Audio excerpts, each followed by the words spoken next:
became a career firefighter with the Howard County Department of Fire and Rescue Service, the chief of the medical division, or EMS, the unofficial historian of the Howard County Department of Fire and Rescue Services. Over 65,000 digital images and newspaper articles, magazine articles, etc.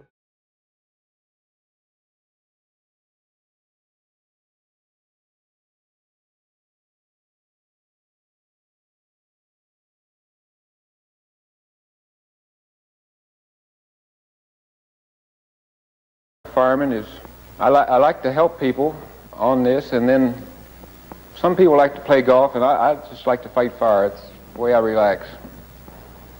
I believe that every individual in his lifetime should do something to benefit someone else in the community, and this is, with my training after hours, my regular working day, I believe I can best suit the community by doing this. Actually, I'm a fire investigator full-time for the state of Maryland, and by keeping active in the volunteer service, it helps keep me abreast of the changes in fire technology. There's really nothing quite like the thrill of that you can imagine in your stomach when the siren goes off and you know that you have to respond and that somebody is either in danger or you have life or property to save. The feeling that you get is you just can't describe it.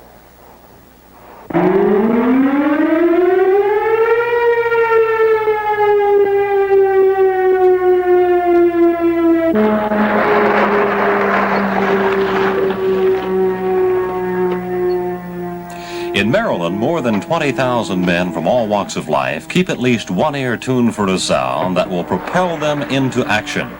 That sound is the alarm calling volunteer firemen to their stations. Last year in Baltimore County alone, it sounded more than 7,000 times, and it was answered each time by a group of divergent individuals who are similar only in that they share a love for their communities as well as a love for excitement and the thrill of being near or part of action and possible danger. Whatever their deeper motivations, the thousands of Maryland volunteer firemen are a rare breed in today's world. In an era of skyrocketing governmental budgets, these men actually help to reduce taxes. In an age when more and more people have turned to second jobs as a means of earning additional income, these men put in long hours without pay. In an era of non-involvement, these men are totally involved in protecting complete strangers from economic loss and possible danger. In an age when few men step forward to accept responsibility unless it is absolutely necessary, these men are the volunteers.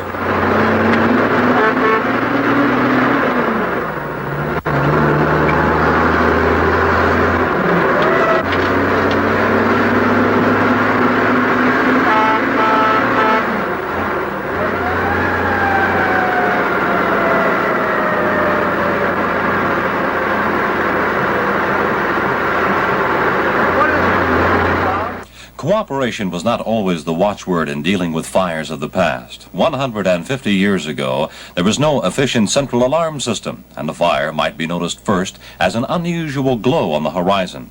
From that point on, it often became a foot race or actual fight between rival companies for the honor of arriving first at the scene. The populace, of course, was delighted at all the action.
Campanile Tower Firehouse of Baltimore City Fire Company No. 6 was built in 1853 and has been in continuous use ever since. From 1819 to 1859, the Gay and Inser Street spot was the home of the Independent Volunteer Fire Company, one of several dozen freelance groups that grew up in Baltimore starting in 1763. After 1859, the house became part of the paid fire department. The tower, a copy of the clock tower of Florence, Italy, is a wedge-shaped structure made of concrete and brick. It was supposed to be torn down in 1960, but then Mayor McKeldin vowed that it would remain standing as long as he was in office. McKeldin went out of office in 1967, but the tower has not yet felt the wrecker's ball. It is the present home of Engine Company No. 6, and the only existing structure built to house the old volunteer fire system in Baltimore City. Today, the methods of reporting and firefighting have changed. This February 1969 fire, for example, aided by a brisk wind, might have crippled an entire city a century ago. Instead, it was held in check by the combined efforts of paid fire companies from Baltimore City, working with both paid and volunteer companies from the county. Without professional skill and cooperation, the job simply could not have been done.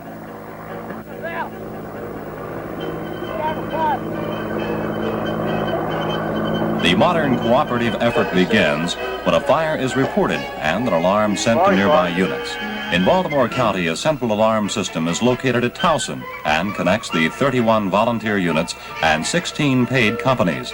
This headquarters is professionally manned, but every service is extended to the volunteer companies, which range as far north as the Pennsylvania line. Yes, sir. Right. Headquarters alerting Towson, Lutherville, Hillendale, and Battalion 1. You send the fire prevention man here, and the Phil and Brooklynville station will be here a while. Okay, Engine 14, you're requesting the fire prevention man and fill in your station. Harford County, on the other hand, has no paid companies at all. The entire county is served by 9 volunteer units with a central alarm headquarters near Bel Air. The rural nature of the county, however, does not lessen the need for efficiency in dispatching men and equipment to the crisis area. Hello? Port Fire. Whereabouts? And what is it? Trap Church Road. What? Trap Church Road. Trap Church Road. Reed Rainer's house. Okay, how far in off of 136 is that? Just down below, we know what Trap Church Road is, don't you? Yes, ma'am. Just down below Nobles Mill Road. The turn off, you come on down the road, and you can see it from the top of the hill. Okay, we go past Nobles Mill Road, and it'll be on the left, right? Okay, and what's your name? I'm just a neighbor, Mrs. Griffith. Mrs. Griffith. Yes, that's her house, but her and the whole attic on fire. Okay, and what's your phone? What's phone number? What's phone number? What's phone number? 734-6134. 6134. Okay, madam, get him out there. Bye-bye. A house for Trap Church Road near Nobles Mill Road, Station 1 level, tanker this, 1057.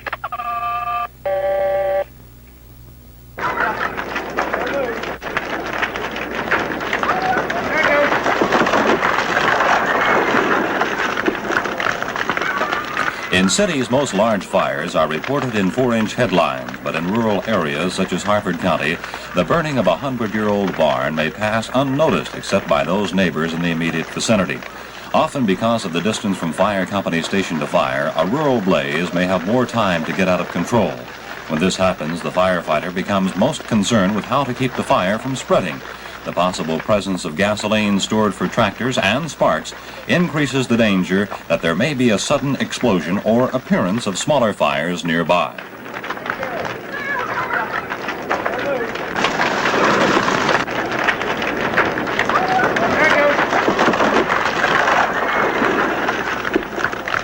To onlookers, the fire may seem spectacular, but it is under control. Yet many hours will pass before it is safe for the volunteer to return home.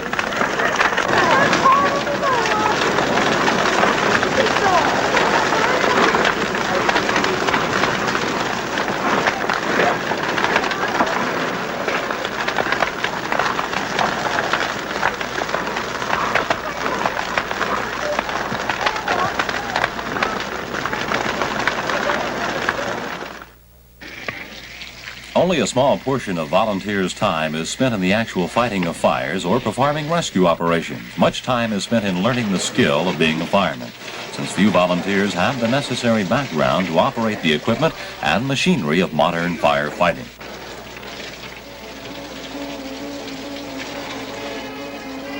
A minority of volunteers are prepared, however, as they are full-time firemen with paid companies. One man in this category is Richard Yeagle of Lutherville, who is full-time paid fireman, part-time volunteer, and part-time florist assistant. Most volunteers come from a totally different field, and the Reverend Lewis Cole of Emmanuel Episcopal Church, Bel Air, is living proof of this fact. Some may be government workers, such as Willie Rodney Jr. of the Chapel Oaks Company, Prince George's County, who became interested in firefighting while a teenager. Most volunteers have to be trained, and fortunately, ample training for the firefighter is available at the University of Maryland at College Park. For 3 decades, in fact, the university's fire service extension courses have been training both paid firemen and volunteers who come here on weekends and at night to learn how to develop their skills. Joseph McDonough is one of the 6 senior instructors who regularly supervises this training.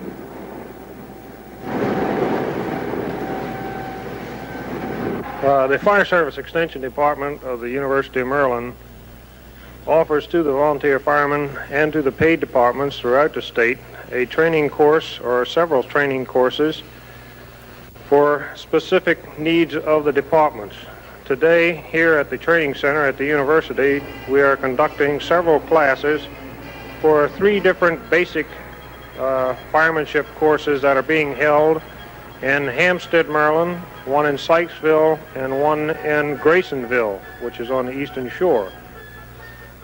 What we have here is an old trailer of a flammable liquids nature that used to carry flammable liquids up and down the road, and we have it piped and arranged in such a manner that we fill the tank almost completely with water, and at the very top of this tank we float about maybe 100 gallons of contaminated fuel, regardless whether this might be gasoline or JP4 or a combination of those two or some other flammable liquids.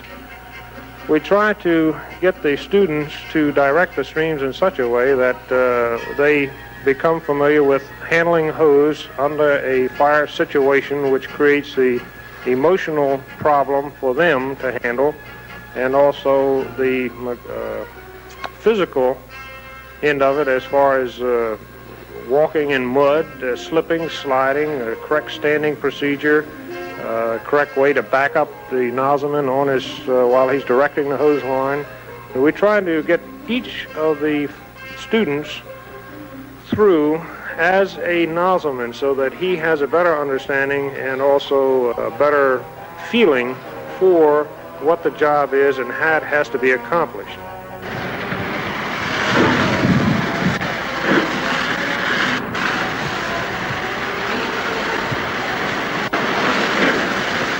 Okay, gentlemen, we'll have one 30-pound unit, one man. You ready? Let's go in and put that fire out. Charge your unit, check your nozzle, make sure you got some powder. Okay, let's put the fire out.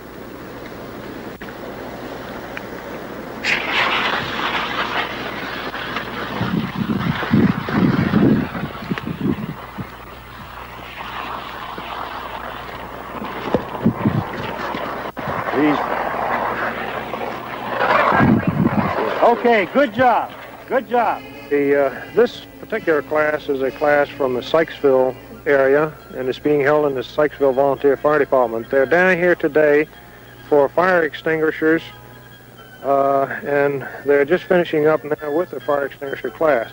Our class here for today spent about an hour and a half in classroom work in discussing different types of fire extinguishers, how they are charged, what the fire extinguishers are used on, what different kinds of fires they're used on. What we're trying to teach here is the actual use of the extinguisher and how they should put out the fires with them.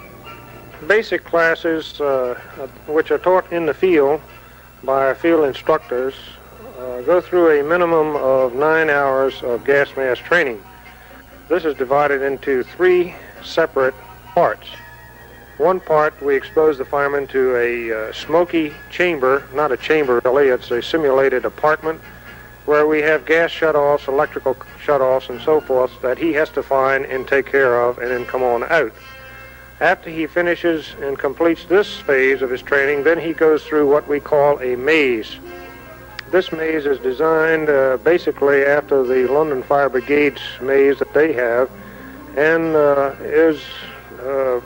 it affords the individual the ability to develop his sense of touch and feel again, so that if he does get in a tough situation within a fire building, why he does not necessarily have to panic if he can remember back to his training and keep a cool head while he's doing a pretty good job.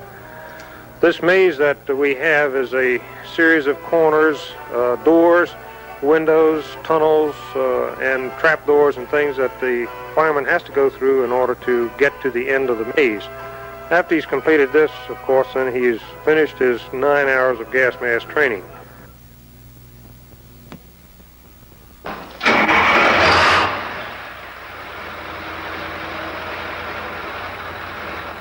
But the University of Maryland's Fire Service Extension courses are not restricted to College Park. In addition, a series of both basic and advanced courses are taught throughout the entire state. Many deal with specialized subjects such as rescue operations or removing a person trapped in a vehicle. Edwin Rayner, a volunteer fireman with the Riviera Beach Volunteer Fire Company, is one instructor who specializes in rescue techniques.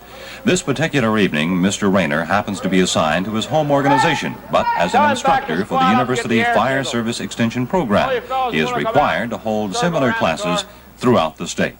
Okay, Georgie. Okay, fellas, tonight we're going to work on the vehicle. In case all doors are jammed, the only possible entrance is through the roof. Several methods. One of them is with the air chisel. Use it with a panel tool on the end. You can cut the roof off the car in approximately a minute and a half. On this side we have a Partner K12 saw. Turns up 6,000 RPMs. It's very light to handle. The only thing you have to be careful with this is sparks. And this is the only thing you have to be careful with. Put an asbestos blanket over your victim and then go ahead and use your saw along with a hose or a fire extinguisher. Chief, would you start it up?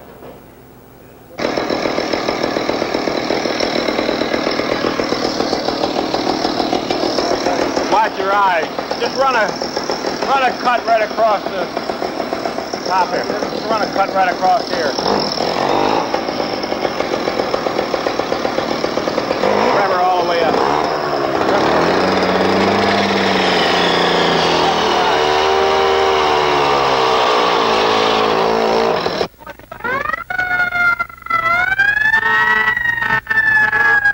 The result of this training at both home station and College Park can be seen and evaluated only at the moment of crisis, when the ability to give instructions, carry out orders, and display courage are tested in the heat of the flames.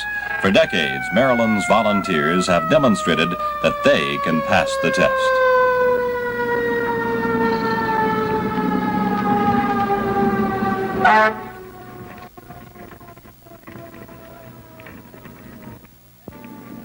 Okay, inch and a half pre-connect. 2 men with masks on the front.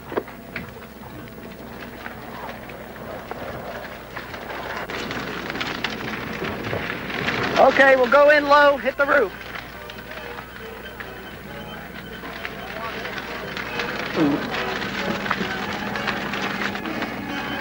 Okay, go in low, up in the roof.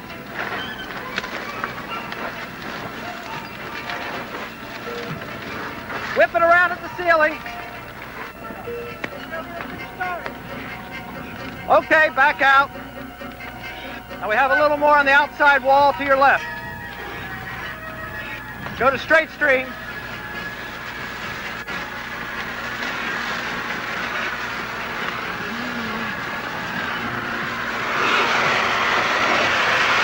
Okay, shut down.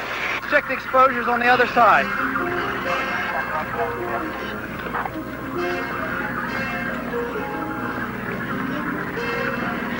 Advise the officer, fire's under control.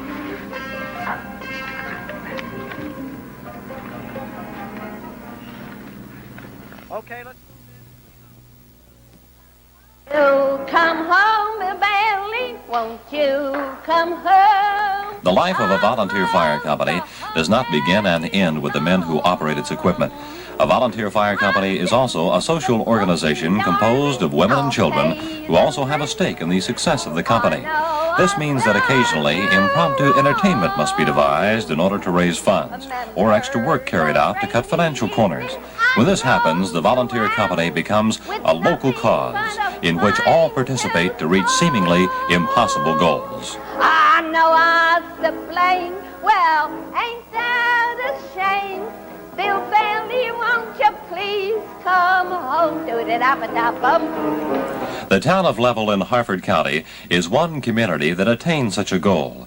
The town itself, which is little more than a crossroads and general store, is located on Route 155 near Havre de Grace. In 1956, the villagers decided to build their own fire engine in order to save money for the company. A local mechanic was enlisted to help, and he responded by supervising a project in which many citizens of Level participated and all benefited. After more than a decade, the homemade engine is still in service.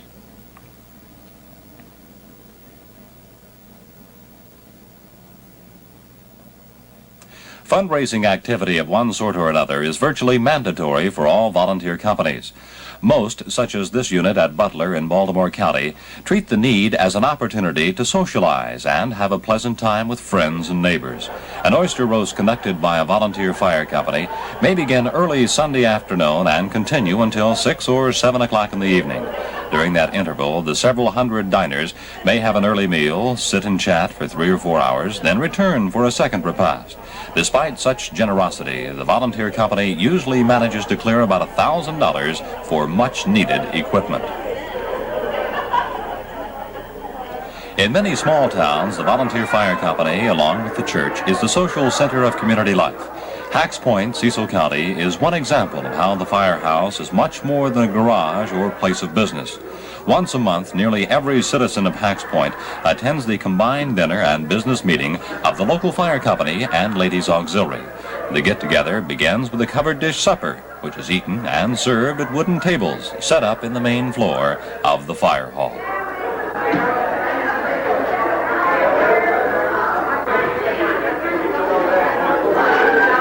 After the meal is completed, the men and women will finally separate, each discussing one aspect of how to improve the volunteer fire company.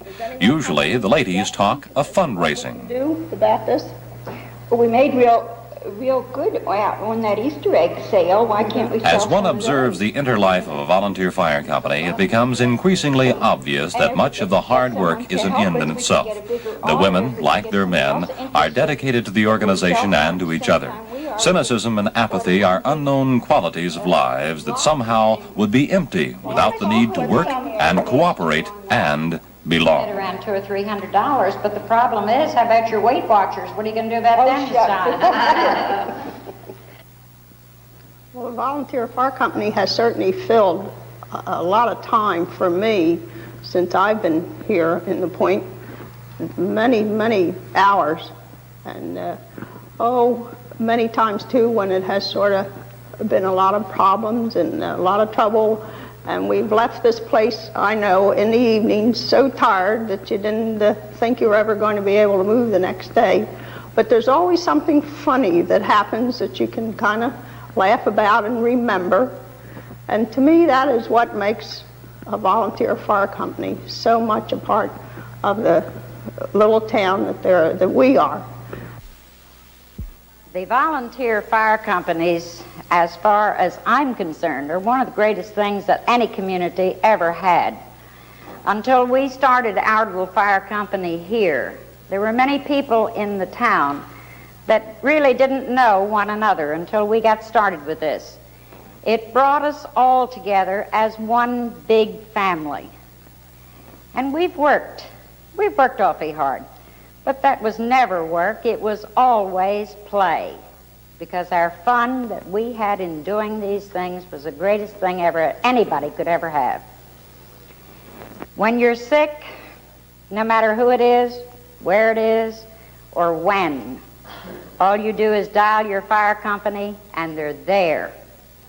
If you have trouble with your furnace, if you can't get out, they come and dig you out of the snow. They'll come and start your furnace for you. And if you get stuck, they'll even bring you oil. And to me, it is something that in any community, the community life that is built around a volunteer fire company is something that money cannot buy. That's enough.